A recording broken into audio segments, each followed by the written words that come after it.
Beauty is no quality in things themselves. It exists merely in the mind which contemplates them, and each mind perceives a different beauty. There is no such thing as freedom of choice, unless there is freedom to refuse. The greater part of mankind may be divided into two classes, that of shallow thinkers who fall short of the truth, and that of abstruse thinkers who go beyond it. The most lively thought is still inferior to the dullest sensation. What a peculiar privilege has this little agitation of the brain which we call thought. Be a philosopher, but, amidst all your philosophy, be still a man. But such is the nature of the human mind, that it always lays hold on every mind that approaches it. When we reflect on the shortness and uncertainty of life, how despicable seem all our pursuits of happiness.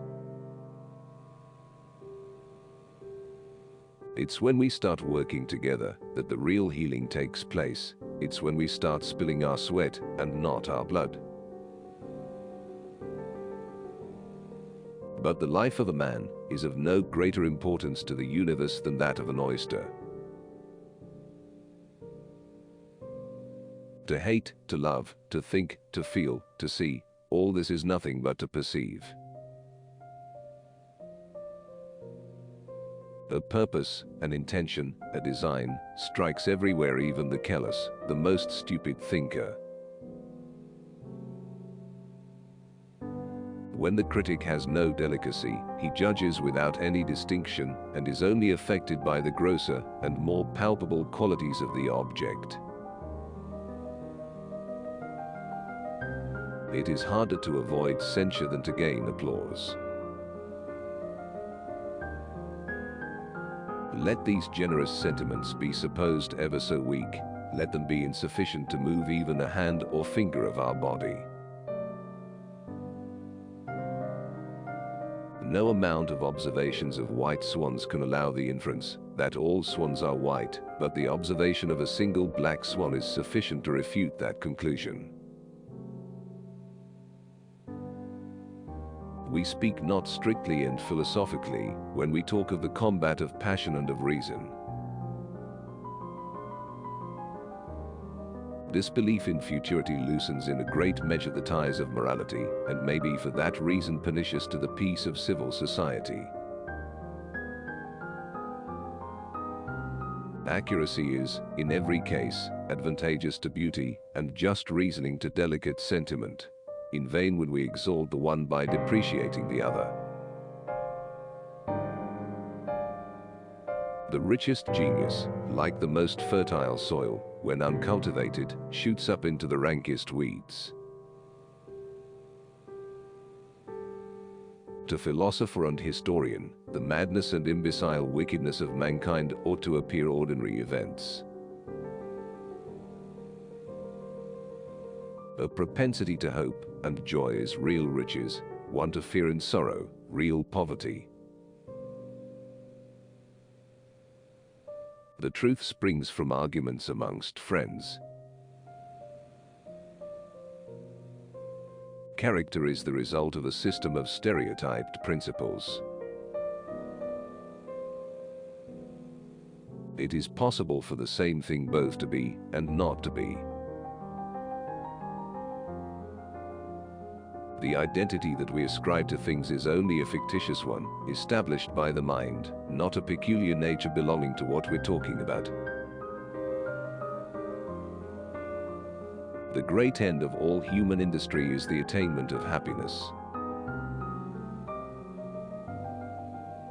A wise man proportions his belief to the evidence. It is seldom that liberty of any kind is lost all at once. Slavery has so frightful an aspect to men accustomed to freedom that it must steal upon them by degrees, and must disguise itself in 1,000 shapes in order to be received.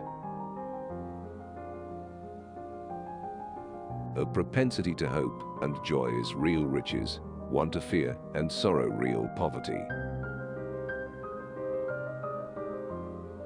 Nothing appears more surprising to those who consider human affairs with a philosophical eye than the easiness with which the many are governed by the few, and the implicit submission with which men resign their own sentiments and passions to those of their rulers. A man acquainted with history may, in some respect, be said to have lived from the beginning of the world, and to have been making continual additions to his stock of knowledge in every century. When men are most sure and arrogant, they are commonly most mistaken, giving views to passion without that proper deliberation which alone can secure them from the grossest absurdities. Between married persons, the cement of friendship is by the laws supposed so strong as to abolish all division of possessions, and has often, in reality, the force ascribed to it. Eloquence, at its highest pitch, leaves little room for reason or reflection, but addresses itself entirely to the desires and affections, captivating the willing hearers and subduing their understanding. No testimony is sufficient to establish a miracle, unless the testimony be of such a kind that its falsehood would be more miraculous than the fact which it endeavors to establish. Heaven and hell suppose two distinct species of men, the good and the bad, but the greatest part of mankind float betwixt vice and virtue. Any pride or haughtiness is displeasing to us merely because it shocks our own pride and leads us by sympathy into comparison, which causes the disagreeable passion of humility. The Christian religion not only was at first attended with miracles, but even at this day cannot be believed by any reasonable person without one. Where ambition can cover its enterprises, even to the person himself, under the appearance of principle, it is the most incurable and inflexible of passions. This avidity alone, of acquiring goods and possessions for ourselves and our nearest friends, is insatiable, perpetual, universal, and directly destructive of society.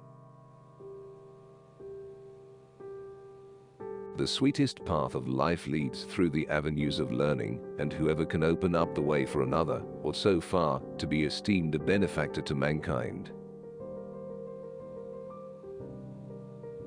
Everything in the world is purchased by labor. He is happy whom circumstances suit his temper, but he is more excellent who suits his temper to any circumstance. Nothing is pure and entire of a piece. All advantages are attended with disadvantages. A universal compensation prevails in all conditions of being and existence. Anticipation of pleasure is, in itself, a very considerable pleasure. Generally speaking, the errors in religion are dangerous, those in philosophy only ridiculous. A miracle is a violation of the laws of nature, and as a firm and unalterable experience has established these laws, the proof against a miracle, from the very nature of the fact, is as entire as any argument from experience can possibly be imagined. Beauty, whether moral or natural, is felt more properly than perceived. Time is a perishable commodity. The heart of man is made to reconcile the most glaring contradictions. Morals excite passions and produce or prevent actions. Reason of itself is utterly impotent in this particular. The rules of morality, therefore, are not conclusions of our reason. It is an absurdity to believe that the deity has human passions, and one of the lowest of human passions, a restless appetite for applause. The supposition that the future resembles the past is not founded on arguments of any kind, but is derived entirely from habit. All this creative power of the mind amounts to no more than the faculty of compounding, transposing, augmenting, or diminishing the materials afforded us by senses and experience. Curiosity, or the love of knowledge, has a very limited influence and requires youth, leisure, education, genius, and example to make it govern any person. The imagination of man is naturally sublime, delighted with whatever is remote and extraordinary, and running without control into the most distant parts of space and time in order to avoid the objects which custom has rendered too familiar to it. While we are reasoning concerning life, life is gone. The minds of men are mirrors to one another, not only because they reflect each other's emotions, but also because those rays of passions, sentiments, and opinions may be often reverberated and may decay away by insensible degrees. Mankind are so much the same in all times and places that history informs us of nothing new or strange in this particular. Its chief use is only to discover the constant and universal principles of human nature.